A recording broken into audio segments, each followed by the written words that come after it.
All right, let's talk about monitoring and controlling the whole project work process. As we're trying to monitor this, we've got sort of a checklist here. Let's see how they initiated the project. Let's see how they planned the project. Let's see how they executed the project. We're interested in how well did they do on all these things. Because as an IS auditor, we're trying to find out why did this thing happen?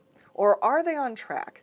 If we're trying to find out the controls that are in place, then let's see how they planned and executed this project. Maybe they weren't utilizing their controls, or maybe there aren't controls. So this project ended up being, 3 years instead of 6 months, and it was like 3 times as costly. Let's see how they collected performance information and measured performance information. That's one of the first things. How do you measure performance information? When I was in Africa, I had a favorite saying, because my job was, among other things, to basically develop an entire training system for a country, and to train people and to train staff and support staff and train trainers and basically put a whole system in place and help them develop. I brought expertise from my own background and from a developed nation to a developing nation using their knowledge of their environment with best practices, and then we figured out what worked for them, because some of existing best practices in certain countries didn't work for them. And so one of the first things was, how do we measure performance? And so what we came up with some specific methods for certification and certain kinds of metrics and exams and whatever. And I had a favorite saying, and that was that the training is not successful until I actually see it implemented in the environment. The only measure of success is the actual implementation. Everything else is just noise. And so from that sort of philosophy, we developed metrics of directly correlating what we saw implemented in the clinics and how we traced that back to what we were teaching people and what we were reinforcing. And so for every project, you have to identify what is your measure of success. And you need to quantify it as much as possible. Sometimes you can't really quantify, but we were able to quantify some things. Like I was able to say, okay, the provincial officers are reporting an X percent, 75% drop in support calls. Well, then, of course, that has to make us skeptical. Is it just because people aren't calling, or is it that they don't need to call? So then, of course, we had a measurement for success, but we also double-checked to make sure that there wasn't some other reason that was giving us a false impression. So you need to identify what is your measurement for success. And then also, how are you going to collect that information? And who are you going to collect it from?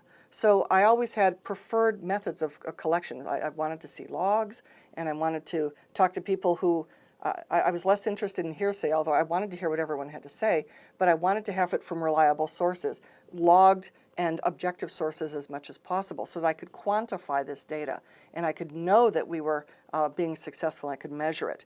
And then this performance information, I had to distribute it. And I had to distribute it to the right people, and people who were paying for it, or the people who would have to work with me. And I'd have to say, this thing we were trying isn't working so well. And we found when we actually looked at the data that we missed a whole thing here. And so I had to make sure that everybody was informed so that they knew, so that they could either give us more time, give us more resources, or just understand why we had to take a different approach or a different tack. And so you have to think of all these things when you're project managing. And as an IS auditor, you have to see, is the project management doing all this stuff? And then, of course, we need to have the data so we can actually review the trends, because there's always going to be process improvement. And so, of course, part of my project management team is we had our own auditing as well, internal as well as external, to make sure that we were succeeding in what we needed to succeed at.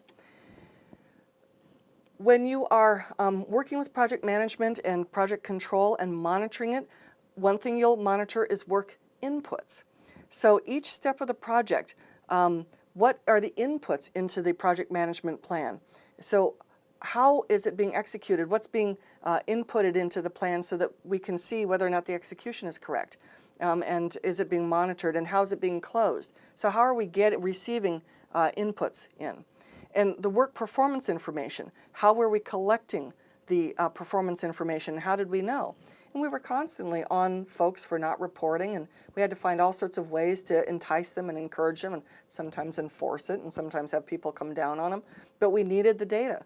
And then when we were in the middle of something and people wanted to change this and change that, we had to have a very clear plan of, well, you want to do it that way? Okay, what's the use case for it? Why? What will the benefit be? And then we had to, you didn't just do it. You didn't just allow a developer to arbitrarily change something, because then he didn't realize that he broke something else. I have plenty of horror stories where a developer changes one line of code at the last minute, and it takes down a whole system, $1 million transaction every day. And it takes it down for like 2-3 days until they sort out what broke this whole thing. Well, this guy made an unauthorized change which he thought would work, but he didn't take the time to test it, and he didn't get a manager to approve it, or get a dev lead to actually look at the implication. So we've got to make sure that change requests are very clearly handled, and we want to see which ones have been rejected and why they were rejected. So we want to look at all of these inputs. We also want to look at the project work tools. So like, of course, you'll choose your project management methodology. We looked at PERT and Gantt and CPM. You'll also want to look at the project management information system. This is just simply all the information you need to make this project go successfully. And you can also, as a manager, you'll probably want to use earned value. Earned value basically is each little part of this project has its own metrics, and when the metrics meet a satisfactory level, then this thing has earned its value, right? And so this part was successful. Or expert judgment. It's the wise manager who knows that he or she doesn't know everything about this particular thing and gets expert opinion and expert judgment, often from the outside. So we're going to bring in a consultant, or we're going to bring in some subject matter experts from the government, or from the partner we're working with, or from another part of our company, or from some other vendor or some outsourcer. We're going to bring in some expert judgment. And then now we're looking at the work outputs. So we had all the information and the inputs that came in to developing and executing this project. Now we want to have the work outputs.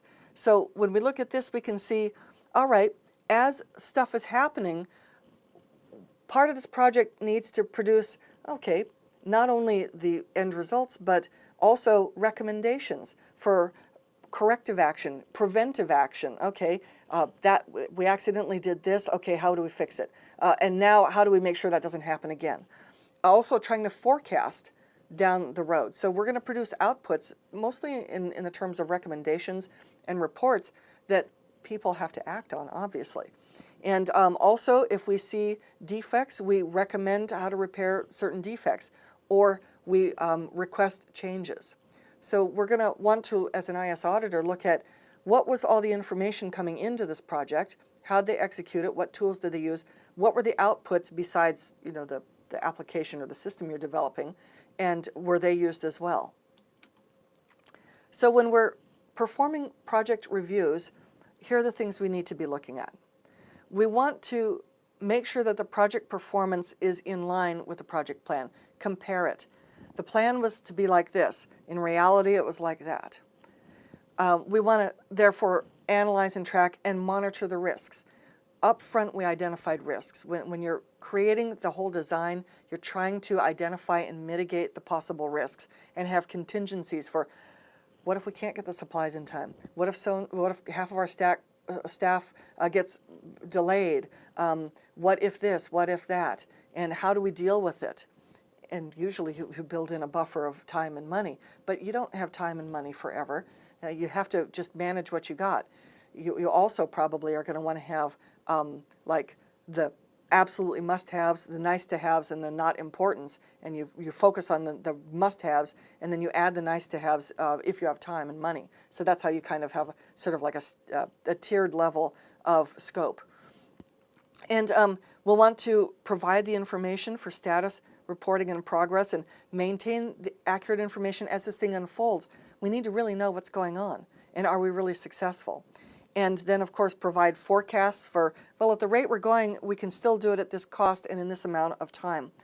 And then, as people are making changes, monitor whether or not those changes actually went through some kind of process and were approved before they actually occurred. So that's sort of a quick but good overview of project management and what you need to understand from the IS auditor's perspective of looking at how did they manage the project, or even you project managing the audit itself.